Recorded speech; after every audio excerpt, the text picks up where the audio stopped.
Hello बच्चों, चलिए हमारा प्रश्न देखते हैं। हमारा प्रश्न है अंतर कीजिए परजीविता व परातत्परजीविता यानी कि हाइपर पैरासिटिस।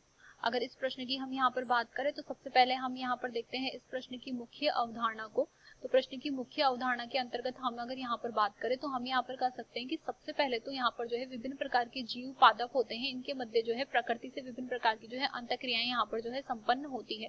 ये जो अंतःक्रियाएं यहाँ पर संपन्न हो रही है इनकी अगर बात करें तो इसमें एक अंतःक्रिया होती है जिसे हम यहाँ पर जो है परजीविता के नाम से जानते हैं।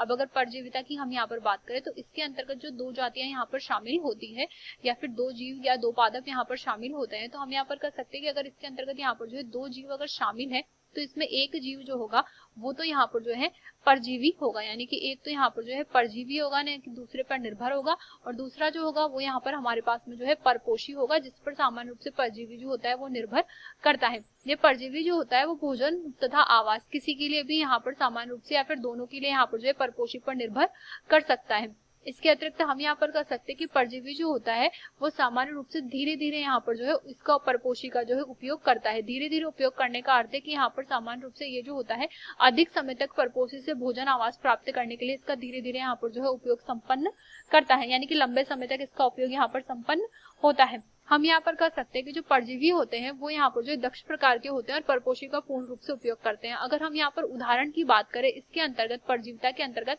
तो उदाहरण में हम यहाँ पर कह सकते हैं कि जो गाय भैंस बकरियां होती हैं या चौपाया जो होते हैं इनके ऊपर विभिन्न प्रकार के यहाँ पर कीड़े पाए जाते हैं या टिक्स हम उन्हें यहाँ पर कहते हैं। तो ये जो टिक्स या फिर जोके यहाँ पर जो पाई जाती है ये धीरे धीरे यहाँ पर जो है खून का अवशोषण करती है, वो भोजन प्राप्त करती है।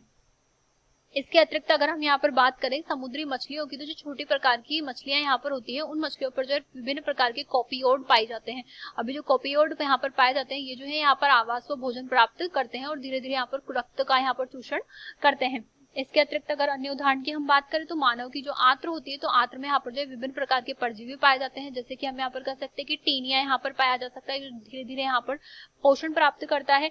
इसके अतिरिक्त हम यहाँ पर कह सकते हैं कि एंट अमीबा भी यहाँ पर जो है पाया जा सकता है। अब अगर हम यहाँ पर बात करें परातत्परजीविता की यानी कि हाइपर पैरासिटिज्म की, तो हम यहाँ पर कह सकते हैं कि सामान्य रूप से यहाँ पर जो परातत्परजीविता होती है इसके अंतर्गत यहाँ पर जो है उपयोग जो किया जाता है वो पूर्ण रूप से यहाँ पर किया जाता है। अर्थात हम यहाँ पर कहेंगे कि यहाँ पर इसके अंतर्गत जो है पूर्ण रूप से इस पर निर्भर करता है, यानी कि एक परजीवी जो है वो पूर्ण रूप से दूसरे पर निर्भर कर रहा है। तो परजीवी जो होता है वो यहाँ पर जो है दूसरे परजीवी पर निर्भर कर रहा है, यानी कि परजीवी तथा परजीवी के मध्य हम यहाँ पर जो है संबंध देख रहे हैं। एक परजीवी यहाँ पर दूसरे परजीवी पर जब निर्भर करता है तो इससे हम यहाँ पर इसके अंतर्गत रखते हैं। अगर उदाहरण की हम यहाँ पर बात करें तो विभिन्न प्रकार के जो बैक्टीरिया होते हैं वो यहाँ पर जो है परजीवियों के अंतर्गत आते हैं। अब ये जो बैक्टीरिया होते हैं इनसे यहाँ पर जो चिपके हुए होते हैं उसे हम यहाँ पर जो है बैक्टीरियोफेज के नाम से जानते हैं। तो हम यहाँ पर कह सकते हैं कि बैक्टीरियोफेज जो होते हैं वो सामान्य रूप से अपना पोषण जो है परजीवी यानी कि बैक्टीरिया से प्राप्त करते हैं। आशा करते हैं आपको ये प्रश्न समझ आया होगा। धन्यवाद।